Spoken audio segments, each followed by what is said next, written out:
When you ask someone what their biggest fear is, they might say snakes, they might say death, but more often than not, they will say clowns. I present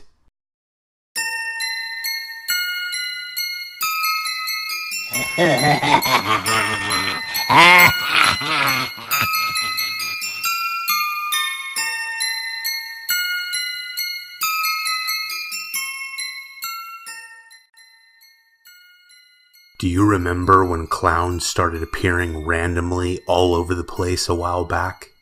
Stalking people? Well, it happened to me and my mom one night. It was just the two of us at home. I was playing video games, and my mom was doing something in the kitchen. I nearly had a heart attack when I heard my mom make a noise that I have never heard her make before. She gasped. It sounded like something scared her. I paused the game and walked into the kitchen where she was. She was staring at something outside.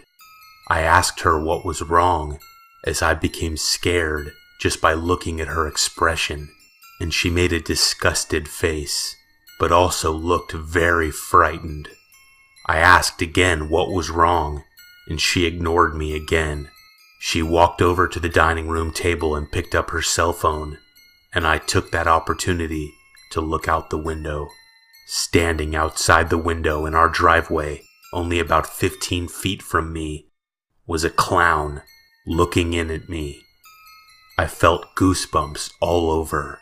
My mom then started talking to someone, and I realized she had called 911.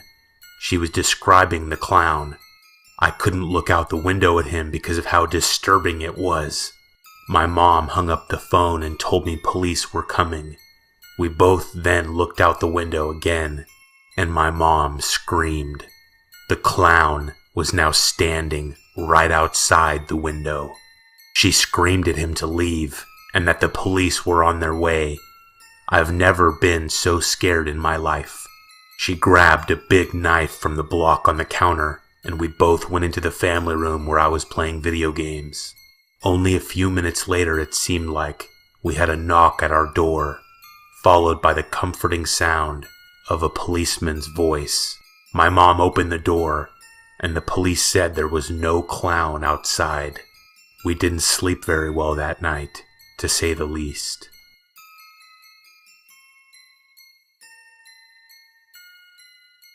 Alright, so it was summer, and my two best friends and I just finished our shopping for the camping trip. We were all 16, and my friend's dad was taking us. It was quite a long drive, and we arrived about 4 hours after we had left. We set up a couple of tents, and it was already getting dark by the time we finished. We made a fire in the pit and ate dinner. We stayed up late that night talking, and my friend's dad even let the three of us drink beer. We finally went to sleep after talking and screwing around for hours. The next morning we woke up early, and breakfast was already being made.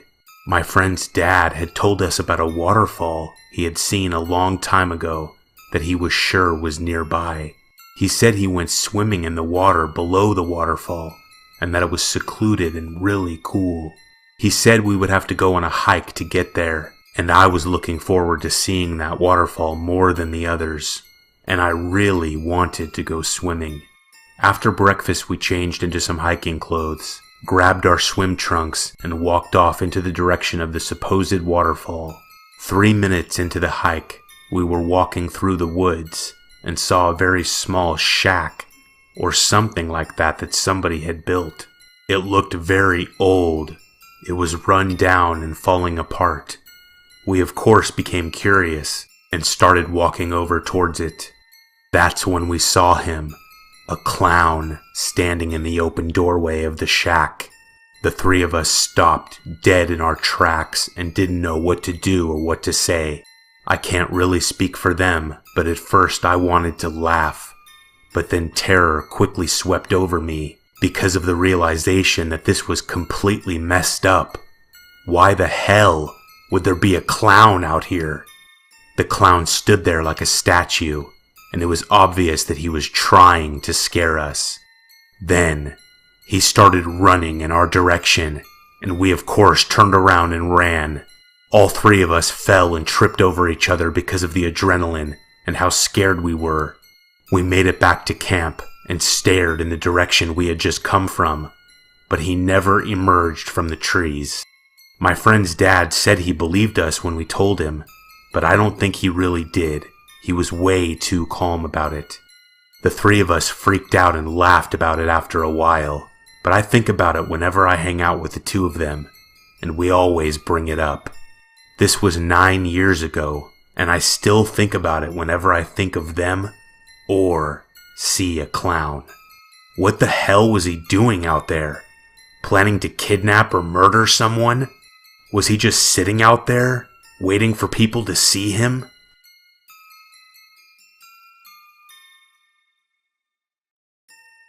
The most horrific night of my life. Halloween 2010. My cousin Chris and I were roommates at the time, and we had just moved in together 2 months before Halloween. We were pretty well known in our town and wanted to throw a Halloween party at our new place. We spent the day getting the party ready, buying drinks and food, and setting up spider webs and other decorations. It was a pretty good time. I dressed up as a mad doctor, and Chris dressed up as a clown. He was the life of the party, and was doing ridiculous clown-like things to make everyone laugh. I was 18, and wasn't really used to drinking very much, but at that party, that night, I drank a lot. I started with beer, but then started taking shots with people. I can't really remember when people started to leave, but I think it was around 2 or 3 in the morning.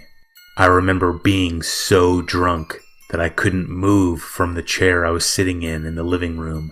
I was so drunk, people started leaving and I didn't even notice or care.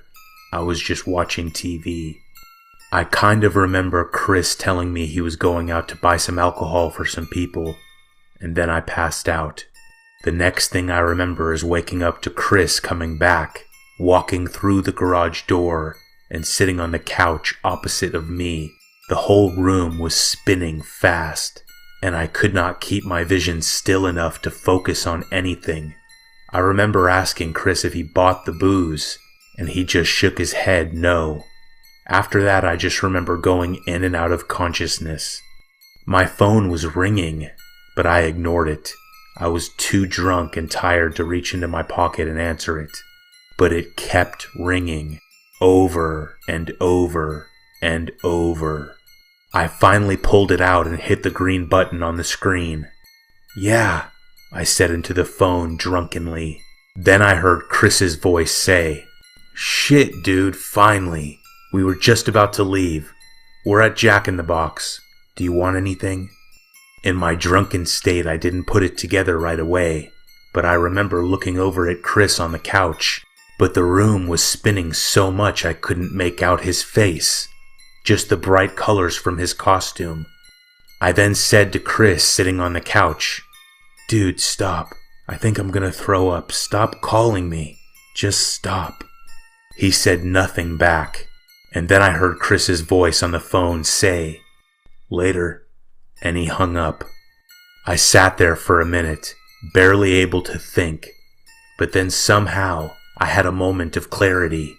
I realized that I heard girls in the background on the phone, and then I put it together. I sat up on the chair and then stood up on my feet. Whoever was sitting on the couch in front of me was a complete blur, so I started walking over to him. Each step was extremely difficult. I stopped in front of him, squinted my eyes, and put my hands on the side of my head. It worked. It steadied my vision, and I could clearly see the older man sitting on the couch, smiling at me. I asked him who the hell he was, and then he got up and walked past me. I stood there facing the couch, unable to turn around. That's the last thing I remember. The next thing I knew, I woke up in a hospital and I felt a very different kind of drunk. I asked a random nurse standing near me where I was and what the hell was going on, and she told me that I had been attacked. About 24 hours later, I was finally thinking clearly again when I woke up. Chris, my sisters, my parents were all in the room. I asked what happened again, and Chris said that he found me laying on the living room floor in a puddle of blood. They were as confused as I was, but I tried to tell them that I thought that it was Chris in the room with me. They didn't understand, but I told them there was a man. There was a man in the house. It was a clown.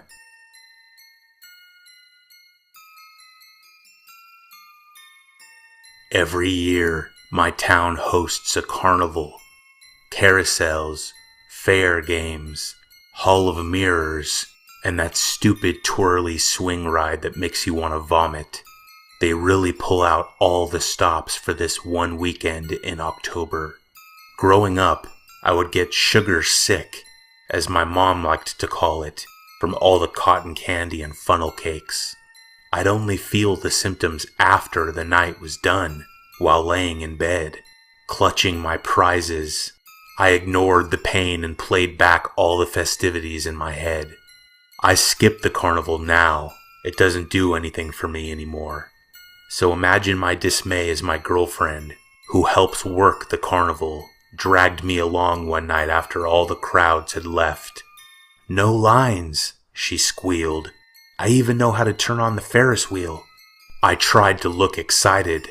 She yanked me over to the shooting gallery, and we sat down in front of a counter lined with water pistols. Several bullseye targets hung about 15 feet away. We fired away, but of course, I let her win. I jumped the counter and make my way over to the prize rack. Huge stuffed animals, baseball caps, and t-shirts line the wall. "Which one do you want?" I yelled back. She tried to look like she was making a life-altering decision. I'll admit now, it was kind of cute. Before choosing, I see her whip out her cell phone and snap a picture of me next to the prizes. I'm stuck between picking you or the stuffed octopus next to the clown head doll. I'll take the octopus. I rolled my eyes and reached past the clown head doll for the octopus. From there, she pulled me over to the carousel.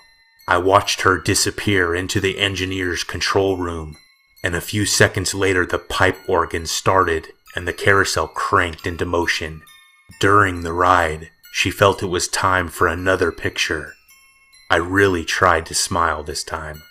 We only stayed in the Hall of Mirrors for a few minutes. It was pitch black in there. We kept bumping into the mirrors and each other. Of course, she snapped a picture in there too. The blinding flash didn't help our disorientation. After the terrifying Hall of Mirrors situation, we decided to leave. She told me she was going to go home and post pictures of the great night. The next morning I got on Facebook and noticed the small album she uploaded. I started reading through the comments. "Lucky bastards, carnival all to yourself, nice." What caught me off guard were the next comments. "Love the photobombing clown. Who is that dressed up as the clown?" Wait, what? I looked through the pictures again, and sure enough, there it is. In the carousel picture, there was a tall clown in the background. The speed of the ride somewhat blurred his image, but I could see him just standing there, arms at his sides. In the Hall of Mirrors, the flash illuminated the face of a smiling clown. In one mirror in the corner of the picture, there was something chillingly twisted about his expression. How many times did I collide into him thinking it was my girlfriend? And lastly, there was the picture of me standing next to the shooting gallery prize rack. There he was next to the octopus I grabbed for my girlfriend. I thought he was a doll. The realization made me absolutely sick. I was a hair's length away from him. His warm breath probably grazed my skin. What sort of sick delight did he get from doing this? I called up my girlfriend, who was still asleep, and asked her if she knew the clowns that were hired for the carnival. Her reply made me shudder. They got rid of clowns 5 years ago when parents complained that they were scaring the kids.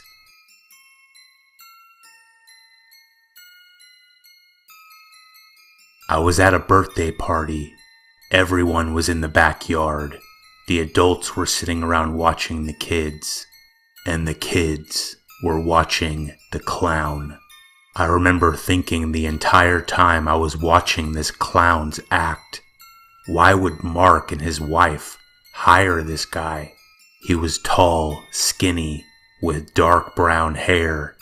He seemed very into his act, and I was sure that I noticed him giving more attention to one little boy, almost like his act was meant for just him, and he was trying to impress just him.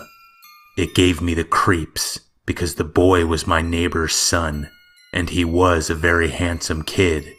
I don't think any other adults really noticed or thought this guy was creepy like I did, but eventually the sun started to set. We all had finished eating our hot dogs and burgers, and the clown had obviously ended his usual act and was now just winging it, just making up random things to do to crack up the kids. Meanwhile, his gaze was mostly fixed on my neighbor's little boy. I whispered to my girlfriend and asked if she thought he was creepy, and she told me no. The kids started to get bored with this clown, who called himself Sickly. Sickly the Clown. Again, I have no clue why they hired this guy. Most of the kids were swimming now, and only 2 or 3 were still watching Sickly, not including my neighbor's son. Sickly kept glancing over at him in the pool, and I almost had had enough and was about to walk over and subtly tell this clown to leave and then explain to Mark afterwards. But he decided he was leaving just before I did. Right after I saw his beat-up old Volkswagen Beetle drive away, I told Mark about what I saw and what I thought, and he was creeped out too, but didn't seem worried about it because he had just left. The party went on for a few more hours before people started leaving, and we left pretty early too. I was getting into my car when literally I looked up and saw the clown parked between a van and a truck down the street. He wasn't far at all, and I was so taken back by this. He was just sitting there watching. He saw that I had seen him and looked away, but I decided to go approach him. I could see that he was in a panic as I was walking over, and he started his engine. I jogged over to him before he had the chance to pull away, and he had his window rolled down. I leaned inside just before he drove off and said, "Don't ever come back here." The scariest part of this is what he replied to me with, in his disturbing and surprising normal voice. "Oh, I'm coming back." I was so shocked I couldn't believe this asshole. I ran back over to Mark's house and told him, and he called the cops. We left, and Mark told me at work the following Monday that they never saw Sickly the Clown by his house again that night. I had learned that evening that his name fits rather well.